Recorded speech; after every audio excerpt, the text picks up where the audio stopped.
Welcome back to the channel. Reier on YouTube. Travis Reier back with you on the last Saturday without college football for a long time. That's right. We got week 0 next week. Among the games that we'll be able to consume, Georgia Tech and Florida State in Dublin. How about that for kicking off a season? ACC opener.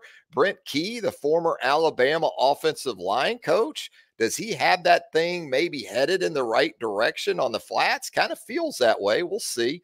As for this Saturday, it's a big one as it relates to the formation of Kalen DeBoer's first team at the University of Alabama. You've got the second and final scrimmage of fall camp for the Crimson Tide set to take place at Bryant-Denny Stadium.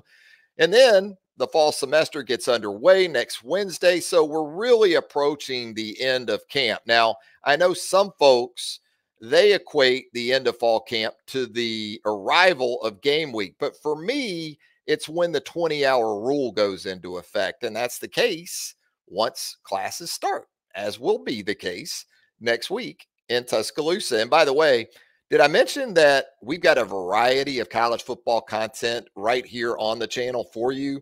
Yesterday, we offered up another installment of Second Helping, my great co-host Brent Beard and myself. We dropped a show focusing on 5 SEC teams, Alabama being among that 5-team group. Auburn also was mentioned. We also talked about Texas and Texas A&M with the running back situation for both teams.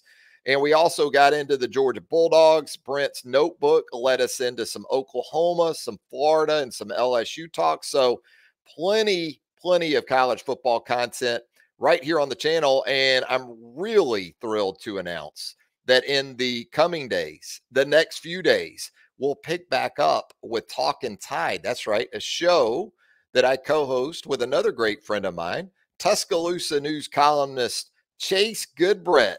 We're going to get together with Talkin' Tide, crank that baby back up. And we're closing in on, I think it's a decade of Talkin' Tide, doing that show. And of course, when you think of online video analysis of Alabama football, it pretty much goes back to what we introduced, I guess, nearly 20 years ago, when I sort of unwittingly brought video analysis to the table. Yes, necessity is the mother of invention, right? Or something like that.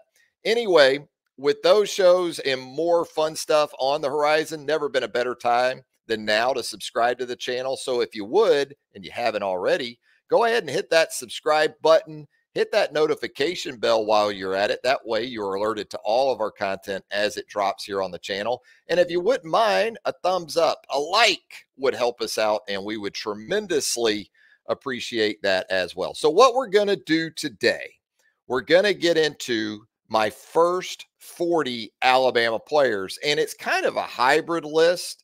When I really thought about it, it's sort of a top 40 list for players on the current roster, but it's also how I envision perhaps the first 40 Alabama players rolling out in that opener in a couple of Saturdays against Western Kentucky. So this isn't going to be a top 40 list from 40 to 1, Casey Kasem style or anything like that. Instead, I'm going to go position by position, and I'm going to allocate a certain number of players for each of those spots. Also need to note at this point, pains me to do so as a former specialist myself, but positional players only on this list. So no James Burnip, no Graham Nicholson, no Neil Hibbett. Yes, I, more than anyone, understand the value and the importance of that trio of players, 3 of the very best at their respective spots in college football, but we're keeping it to positional players. And coming up, as we wrap up the show, I'm going to give you my early top 12 candidates as far as top 12 overall players for the 2024 Alabama Crimson Tide. Some early candidates where that group is concerned as well. With that, let's get going on offense. And right there behind center, we'll do it with the quarterback position. I'm going with 2 quarterbacks, and that's understanding Jalen Milroe is very much the starter, going to be the first guy out there, barring something unforeseen and things that we don't really want to think about, perhaps. Jalen Milroe is that guy at the top. But I think based on the criteria of my list, if I'm saying that part of it is also top 40 overall players on this team, I think Ty Simpson qualifies in that regard. I think Ty Simpson, if you looked around even the Southeastern Conference, it's not all that difficult to envision him being a guy out there with a first team offense here in the next couple of weeks. I think he is of starter caliber at this point in his development.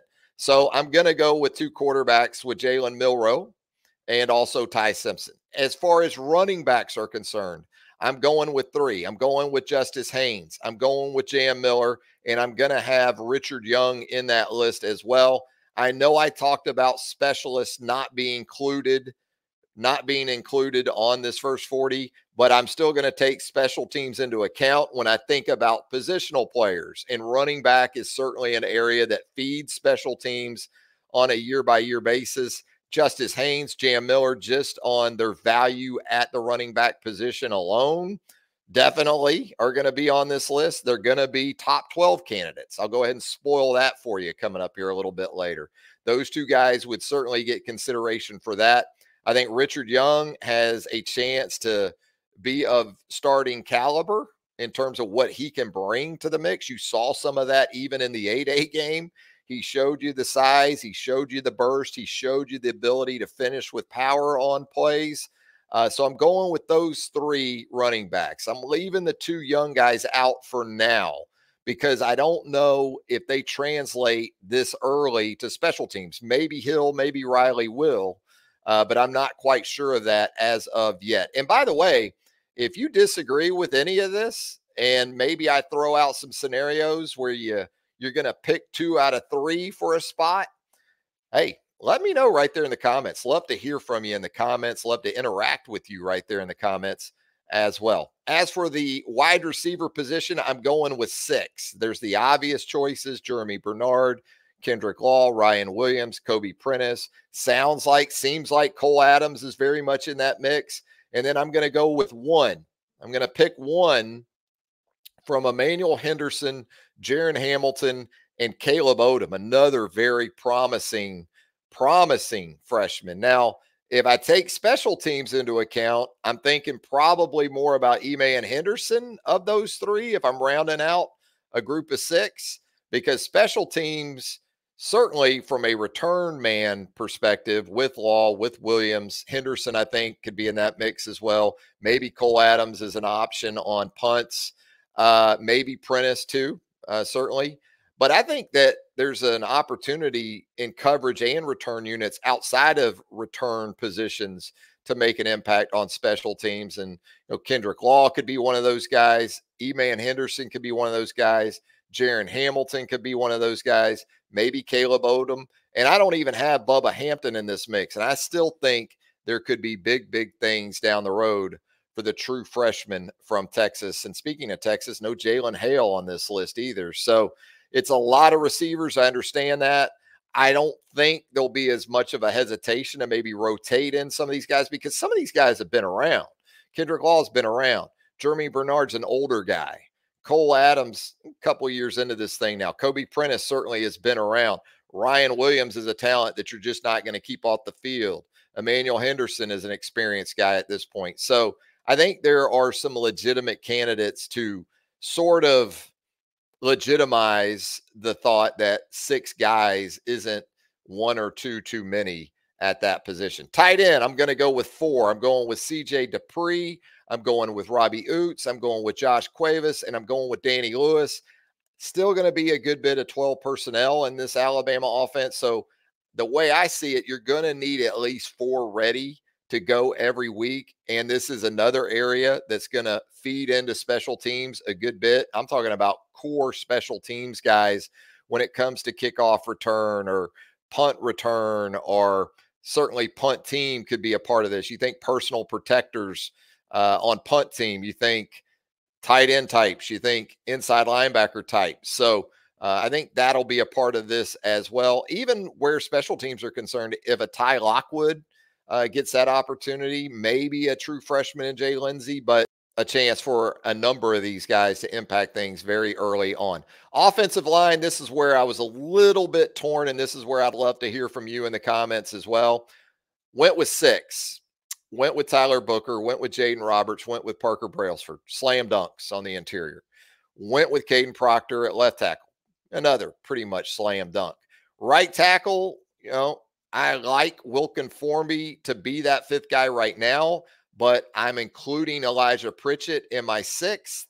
Now, you have to take into account the interior spots from a depth perspective, but I just feel so good about that trio that I mentioned that we're just going to stick with those, and then we'll go with a 3rd tackle instead. Now, you think about special teams, this isn't an area that plays into the kicking game all that much. Yes, you could have maybe an offensive line reserve on your field goal PAT team. Otherwise, that's going to be about it. Gino Vandermark, Rock Montgomery, Ola Salinen, as far as interior options. If I was going to go 7, that would be my next guys to look at, kind of an either or with that trio. Probably Gino Vandermark, if I were going to go 7, would be my pick because I can swing that guy between guard and center, and he's been around. He's an older guy. But I'm going to go with 6 OLs. And speaking of the line of scrimmage, we're going to go over to the defensive side, and I'm going to go 6 DLs. And I think to some people that may sound like a lot.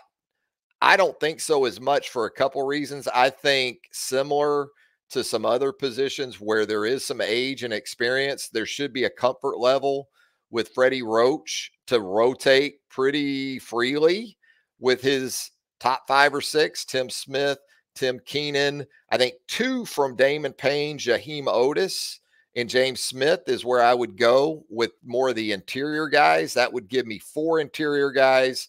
And then rounding out my 6 would be a couple of the bandits, LT Overton, Jamarian Latham at that end position. I think what benefits them too is that in this defense, there's not going to be as much of the 2 jack linebacker or the 2 outside linebacker look as we saw under the previous regime. Now, you get situational in your pass rush, maybe we're going to see a couple of wolves out there together. But for a good bit, down in and down out, I think these bandit guys are going to have a chance to stay on the field more than they would have in that previous defense. And so you think about special teams as it relates, again, to the defensive line, other than you could see 1 or 2 on like a kickoff return, maybe a Keon Keeley, a Jordan Renaud, Edric Hill, Hunter Osborne, some of those guys that we haven't seen as much of could be candidates for that. Maybe on field goal extra point, but it's not an overly popular area where special teams are concerned. As for the wolf position, previously known as the jack, basically, I've got 3 of those guys in my first 40. I've got Keanu Coote, I got Q Robinson, I got Quay Rusal, and similar to the defensive line, I've been thinking about, is there going to be any dime? Is there a dime package in Kane Womack's defense? And if there is, I'm not really all that clued into it as of yet. I've done some research, and watching it at South Alabama last year, it was a lot of 4-2-5. Now, you could get situational within that in your personnel, but as far as a true 6 defensive back look, perhaps in 3rd and long, you come with 2 of these wolves out there together. And where special teams are concerned, this is obviously a position you're going to pull from. You think about even a Yanze Pierre to go along with Coote, Robinson, Rusal. I think all of those guys could be in play, perhaps even a couple of those freshmen as you get a little further down the road and you're looking at the kicking game. Inside linebacker, easy to go with 3 right there, right? Deontay Lawson, Jahad Campbell, Justin Jefferson. If I was going to go with a 4th, probably Jeremiah Alexander. And if I include special teams into this discussion, I'm certainly putting Jeremiah Alexander in that mix. Perhaps even 1 or 2 of these freshmen, Justin Okoronkwo, Caden Davis, Sterling Dixon. I think they're guys to consider as well, but maybe more so down the road than it sits right now. But what I do like about my 3 inside linebackers is that, I said this before, I feel like with the green dot coming into play, the helmet communication, I think Deontay and Jihad could certainly handle that. So if you're in a mix of, say, Deontay with Justin Jefferson or Jihad with Justin Jefferson or Deontay with Jihad, you should be able to handle that sort of rotation quite easily where running the defense, getting the play call, doing all those things, administering the front seven is concerned. So now we get into the secondary and we look at safety husky types. I combine those two positions really with what I'm doing here with this first 40. And what I did was I went with 4 between safety and husky. I've got 4 guys. I've got Malachi Moore, obvious pick. I've got Keon Sabb, the Michigan transfer, obvious pick. Those are your 2 safeties. And then between safety and husky, I'm going to go with 2 husky safety types. And that's going to come from Devontae Smith, Red Morgan, King Mack, and maybe Cameron Howard, the Charlotte transfer. But again, when you think special teams, Bray Hubbard, I would have in that mix. Devontae, Red, King Mack, Howard, Dre Kirkpatrick Jr. A lot of these guys are going to see the field. I think a good bit of that for some of them will be on special teams. But again, core special teams, and I mean kickoff return, punt return, Bray Hubbard, Cameron Howard, Dre Kirkpatrick Jr., King Mack. These are guys that come to mind pretty quickly. So by my count, we're up to 37 positional players at this point. So how many corners can I take? Well, I mean, based on my rudimentary public school math skills, 3. And so that's going to be Damani Jackson. That's going to be Xavier Brown. And then I'm going to offer up a choice of 1 from Zay Mincy, Jalen Mbakwe, and Wake Forest transfer Deshaun Jones. I would probably think Deshaun Jones, just the experience he already has, and you're going into the season, that would probably be the way I go. And again, another area, core special teamers. At least of these 5 guys that I've mentioned at corner, without getting into Jalil Hurley, 4 or 5, Xavier, Zay Mincy, Jalen Mbakwe, Deshaun Jones, maybe Hurley.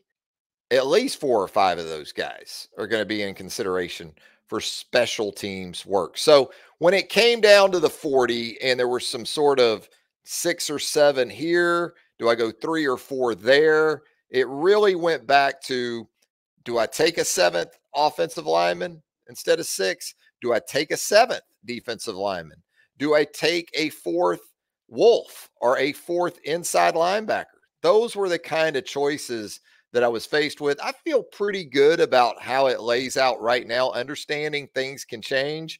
And when we consider top 12 candidates, that really went back to some of the obvious. So when you think about top 12, Jalen Milroe, Justice Haynes, Jam Miller, Jeremy Bernard, Kendrick Law, Ryan Williams is a true freshman. I'm still going to have him in that mix. And then Tyler Booker is obviously a top 12 guy, maybe a top 5, probably a top 5. Maybe all 3 of your interior linemen are top 7 or 8, because Jaden Roberts would be in that mix for me. Parker Brailsford likely would be in that mix. Defensively, Tim Smith up front, maybe LT Overton. Deontay Lawson certainly would be a top 12 guy for me. Malachi Moore would certainly be one of those.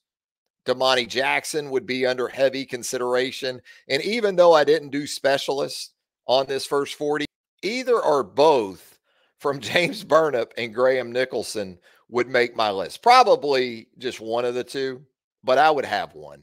You know me, I'd have one of those specialists in my top 12.